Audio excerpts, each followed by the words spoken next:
All right, the Reds. It is the Bacon Butty Monday morning. We've got the papers. We've got Craig Hannan. We've got me, Gareth Roberts. We've got no bacon. And you know, I've gone scouting. The little kiosk is shut. This gaff's not serving any. I didn't walk past Greg's because I drove. We need to sort something out here. I was promised bacon on the Bacon Butty, and it's just tea and newspapers at the moment. Tea and newspapers, but that... And cracking company. It hasn't... Of course. And we're in, and company. But I mean, it doesn't quite have the ring to it, does it? Tea and newspapers. No. Can't call the show that. Anyway, gonna start off with the Star, which took my attention this morning when when I was looking at the various papers. Like, unbelievable list. I mean, I get why they've done it, like... On brand. Omnicom. They've gone with, and it says, and they've put false COVID test results cause chaos for COP. False in little, speech marks there. They're being a bit naughty with that, aren't they? Let's be honest. And like, you will have seen it yourself, mate. It's all over Twitter, obviously, with all opposition fans, like, all over this. And one fella even calling for a Klopp to stand trial. I saw that really, really good. Where and how and what for? And how does the investigation happen? Do you know what I mean? Well, where are these tests? I really like it. It's Klopp standing trial, and it's this fella off Twitter is like asking the tough questions. Where were you on the night of Arsenal away? I put it to you, Jürgen. Really, really funny. But yeah, they got stuck into it with Omnicom there. I mean, it's worth mentioning that Leicester Everton tomorrow is off because of the continuing COVID situation, availability of players and all the rest of it. The other thing as well, just wanted to mention before we get stuck into some other stuff as well, is the draw. Obviously, we beat Shrewsbury, we got through. Shrewsbury was a favourable draw, it's fair to say.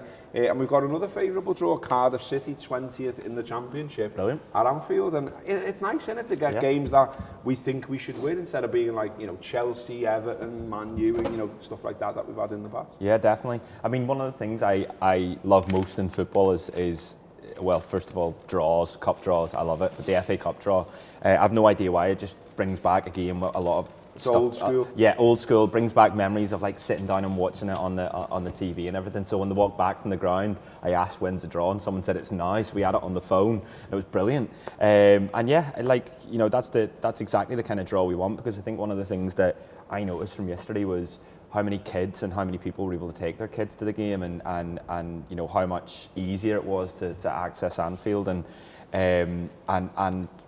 Cardiff hopefully same again, because it's a similar kind of match. I might even try and take my lad again. I mean, he's not arse, but I mean, I can have a go, can't I? I can try one more time. And Cardiff might give me that opportunity. One of the things that it was actually Emma who we work with had mentioned yesterday that her son went, and her son was like obviously wide-eyed at being able to watch Virgil van Dijk or being able to watch the senior pros that were there, but he couldn't believe that these kids who he didn't know, because he plays FIFA and knows all the players, there was kids there that were playing that he had no idea who they were, and suddenly this just made him there's feel flies as if, in here, by the way. We're not weird. Like, you won't be able to see them on camera, but there's little flies flying now. But it just made him feel as if like it was achievable. It was within reach, that if he didn't know who this kid was, well, in a few years he could be that. And I think that's brilliant to hear, isn't it? And like I said, I loved all the photos that everyone was posting with their kids that they usually wouldn't be able to take. Well, the lovely thing about there was actually loads of romance. I was going to come on to that about, we always used to say the romance of the cup. Well, there was still romance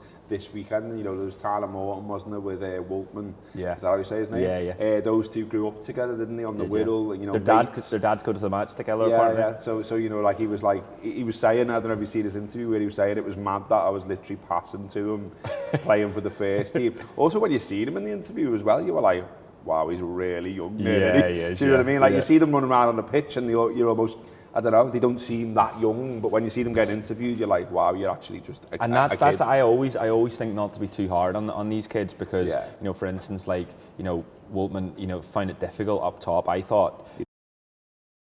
All right, the Reds, thanks very much for getting stuck into that little snippet there of Anfield Wrap content. If you want the rest of that show and much more besides, click the link below, subscribe to the Anfield Wrap Premium, and for that you will get reviews, previews, exclusive interviews, post-match content, the full it. Get involved, follow us, follow them from the heart of Liverpool.